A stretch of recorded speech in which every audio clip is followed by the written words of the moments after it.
మల్లాడి కృష్ణారావు గారిని సాదరంగా మీరందరూ చప్పట్లతో ఆహ్వానించి వేదిక నడచవలసిగా కోరుకున్నాను సార్. మీరు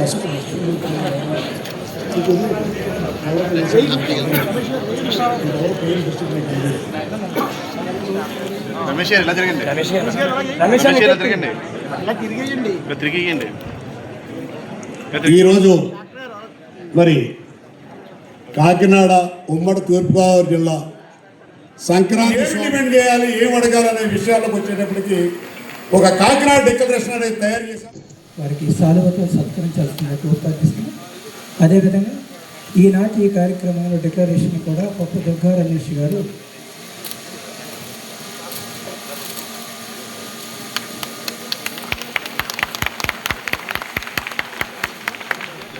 ఉద్దేశించి ఇక్కడ మనల్ని కలవడానికి ఇక్కడికి వచ్చి మనల్ని ఆశీర్వదించడానికి ఇక్కడికి వచ్చిన పెద్దలు మల్లాడి కృష్ణారావు గారిని మాట్లాడవలసిందిగా కోరుతాం.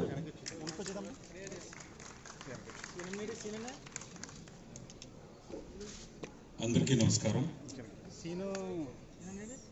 ఈ ఆల్ ఇండియా వీవర్స్ ఫెడరేషన్ 2వ జాతీయ ప్రమాణ స్వీకారానికి ఇచ్చేసిన వేదికను అలంకరించిన అందరికీ పెద్దలందరికీ నమస్కారం. ముఖ్యంగా ఒక 18 సంవత్సరాల నుంచి నాతోటి ప్రయాణం చేస్తున్న ఈరోజు జాతీయ అధ్యక్షుడైన దుర్గా రమేష్కి మనస్ఫూర్తిగా అభినందనలు తెలియజేస్తున్నాను. బీసీ సంఘాల్లో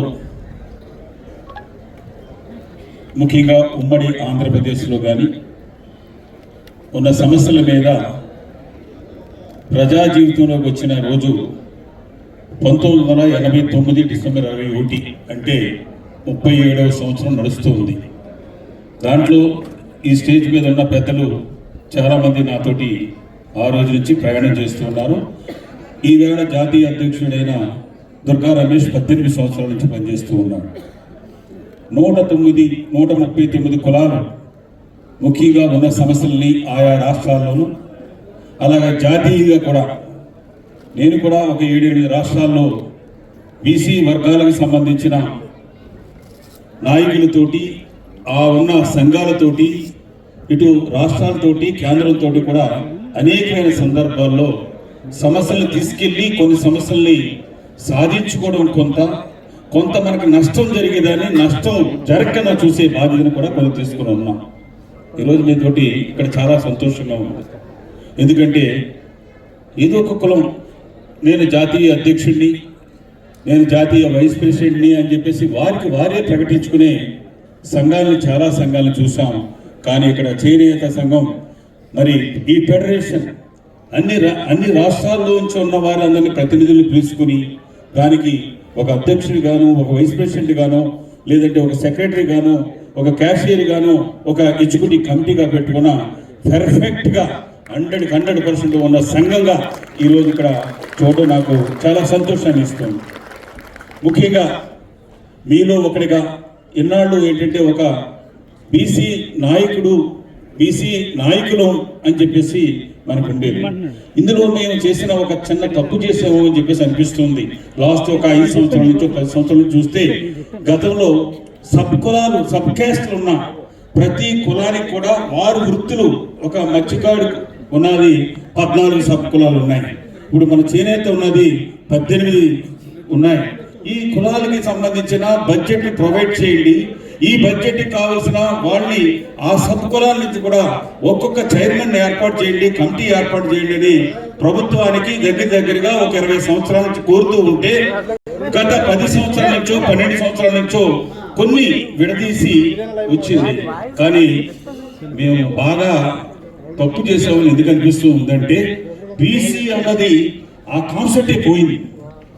ఇప్పుడు మాకు అర్థమవుతుంది. ఇన్నాళ్ళ బీసీ ఒక మీటింగ్ అంటే అన్ని కులాలు, ఈ 139 సంబంధించిన కులాలందరూ కూడా సమావేశమయ్యే వాళ్ళం, మనలో మనమే విడదీసుకుని వెళ్ళిపోయామేమో, తప్పు చేసామేమో అని అనుకునే ఒక బీసీలకు సంబంధించిన ఒక ప్రతినిధిగా ఈ రోజు ఈ విధంగా భావిస్తూ ఉన్నాం. అయినా కానీ మనం రాష్ట్రాల్లో ఉన్న సమస్యలు ఉన్నాయి. ఈ దేశం ఇద్దరి గురించే ఆలోచన చేస్తారు. ఒకటి భోజనం పెట్టేవాడి గురించి రైతు, రెండో వాడికి మన ఒంటిని కప్పుకునేవాడి గురించి. మనకు అందాన్ని ఇచ్చే దాని గురించి. ఈ హీరోలంతా కూడా మనకంటే అందగాళ్ళు కాదు, మనం తయారు చేసిన దుస్తులతోటి వాళ్ళు అందంగా తయారవుతున్న విషయాన్ని మనం తెలుసుకోవాలి. కానీ ఈ రెండు వాటి గురించి ఈ రాష్ట్రాలు, కేంద్ర పాలిత ప్రాంతాలు అవ్వచ్చు, లేదంటే కేంద్రం అవ్వచ్చు, ఏ ప్రభుత్వాలు వచ్చినా కానీ పేపర్ మీద చూస్తే అద్భుతంగా కనపడుతూ ఉంటాయి. దాని రిజల్ట్స్ చూస్తే చాలా తక్కువ. ఎందుకంటే పేషెంట్ ఆపరేషన్ జరిగింది, operation is success, patient is died. Operation అయిపోయింది, సక్సెస్ అయింది, ఫైనల్ గా పేషెంట్ చనిపోయాడు అని చెప్పేసి అనుకునే విధంగానే మనం చూస్తూ ఉన్నాం. కేంద్రంలో కానీ రాష్ట్రాల్లో కానీ బడ్జెట్ ని పెట్టినా కానీ యూటిలైజేషన్ లో చూస్తే చాలా తక్కువగా. ఒక 1000 కోట్లు పెట్టినా యూటిలైజేషన్ 30%, 40% ఉంటుంది. లాస్ట్ టైంలో వీళ్ళ ఖర్చు పెట్టలేకపోయారు కాబట్టి, ప్రపోజల్ సరిగా లేకపోయాయి కాబట్టి దీన్ని డైవర్ట్ చేసి ఇతరులకి ఇచ్చే పరిస్థితి కనపడుతుంది. దయచేసి మీలో ఒకటిగా ఈ రాష్ట్రాలతోటి మీరు ఇచ్చే రిప్రజెంటేషన్ బాధ్యతగా వేళ చూస్తే ఈ పేపర్ను పట్టుకుని మీరు ఏ రాష్ట్రానికైతే మీరు వెళ్తారో నేను మీతోటి ఒకటిగా, ఒక చేనేత కార్మికుడిగా నేను మీతోటి ఉంటాను.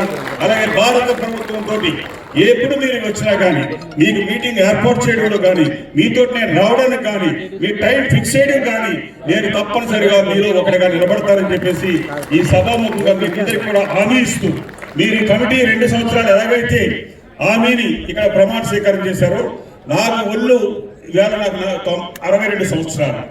ఎంతైతే నాకు నా రక్తం ప్రవహించి ఇలాంటి కార్యక్రమాలకి, లేని వర్గాల కార్యక్రమాలకు వచ్చే వరకు మీతో ఉండాలని చెప్పేసి సభగా మరొకసారి మీ అందరికీ తెలియజేసుకుంటూ, ఆర్థికంగా కూడా మీలో ₹1 ఖర్చు పెడితే అందులో 10 పైసలు అయినా సరే మీకు వచ్చే ఖర్చులు కానీ అన్ని కూడా నేను ఖర్చు పెట్టి మిమ్మల్ని రాష్ట్రాలకు కానీ జాతీయంగా తీసుకెళ్లే బాధ్యత కూడా నేను తీసుకుంటానని మీలో వ్యక్తిగా మీకు ఇస్తారుగా ఈ 4 మాటలు చెప్పడానికి అవకాశం కలగజేసిన ఈ ఫెడరేషన్ అందరికీ కూడా.